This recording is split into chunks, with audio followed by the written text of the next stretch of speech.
Right NTR వైద్య సేవ trust కింద సేవలందించే ఏపీ స్పెషాలిటీ ఆసుపత్రుల అసోసియేషన్ నిన్నటి నుంచి ఓపీ సేవల్ని నిలిపేశాయి. తమకు ఏపీ ప్రభుత్వం నుంచి రావాల్సిన 2,000 కోట్ల రూపాయల బకాయిలను వెంటనే విడుదల చేయకపోవడంపై అసోసియేషన్ అసంతృప్తి వ్యక్తం చేసింది. వారంలోగా సమస్యను పరిష్కరించాలంటూ ఎన్టీఆర్ వైద్య సేవ సీఈఓకి లేఖ రాశారు. బకాయిలు పేరుకుపోవడంతో సిబ్బంది జీతభత్యాలతో పాటు ఆసుపత్రుల నిర్వహణ, ఇంప్లాంట్స్ కొనుగోలు భారంగా మారిందంటోంది.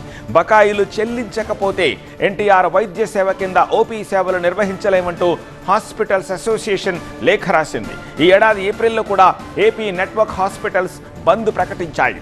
బకాయిలు చెల్లించాలని డిమాండ్ చేశాయి. ఆ సమయంలో ప్రభుత్వం చర్చలు జరపడంతో ఆసుపత్రులు వెనక్కి తగ్గాయి. ఇప్పుడు మరోసారి బంద్ నిర్ణయం తీసుకున్నాయి నెట్వర్క్ హాస్పిటల్స్. మరింత సమాచారం విజయవాడ నుంచి మా ప్రతినిధి క్రాంతి ఫోన్ లైన్ ద్వారా అందిస్తారు. క్రాంతి, ఇప్పుడు ప్రభుత్వం ముందున్న ఆప్షన్స్ ఏంటి? హాస్పిటల్స్ అసోసియేషన్ పెడుతోన్న డిమాండ్స్ ఏంటి?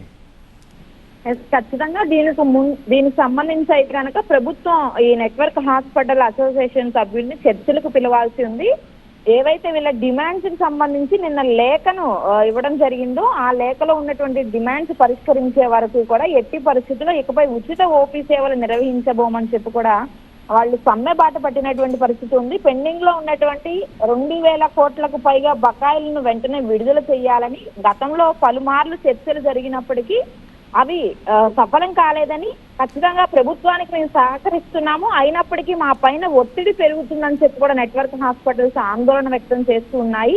ఈ నేపథ్యంలోనే దీనికి సంబంధించి నిన్న లేఖను ఇవ్వడం జరిగింది. నిన్నటి నుంచే రాష్ట్ర వ్యాప్తంగా నెట్వర్క్ హాస్పిటల్స్ అన్నిటిలో కూడా ఉచిత ఓపీ సేవలను నిలిపేశారు. సో దీనికి సంబంధించి ప్రభుత్వం ఇప్పటికే ఆలోచనలు చేస్తూ ఉంది. అయితే దీనికి సంబంధించి మరో 2 రోజుల్లోనే నెట్వర్క్ హాస్పిటల్ అసోసియేషన్ సభ్యులను కూడా చర్చలకు పిలిచేటటువంటి అవకాశం కూడా ఉంది. అయితే గతంలో సేమ్ ఇదే ఇష్యూకి సంబంధించి గవర్నమెంట్ ఎంప్లాయీస్ విషయంలో సేవలను నిలిపేసింది నెట్వర్క్ హాస్పిటల్ అసోసియేషన్. అండ్ అలాగే ఇప్పుడు మరోసారి చర్చలకు పిలుస్తున్నారు. గతంలో 2-3 సార్లు ఆరోగ్యశ్రీ సీఈఓతోనూ ప్రభుత్వంతోనూ వైద్య శాఖకు సంబంధించినటువంటి మినిస్టర్తో కూడా చర్చలు జరిగినప్పటికీ కూడా అవి విఫలమయ్యాయి. అయినప్పటికీ కూడా కొంతమేర వాళ్ళు హామీ ఇవ్వడంతో ఆ సమయంలో కొన్ని రోజుల పాటు ఆగుతామని చెప్పి కూడా ఆ సేవలను కొనసాగించినప్పటికీ ఇప్పుడు మళ్ళీ అవి పెండింగ్ లో ఉండడంతో పెండింగ్ లో ఉన్నటువంటి బకాయిలు విడుదల చేయాలి, ఇక మేము సహకరించలేకపోతున్నాము, ఒత్తిడి పెరుగుతుందని చెప్పి కూడా మరోసారి సమ్మెబాట పెట్టారు.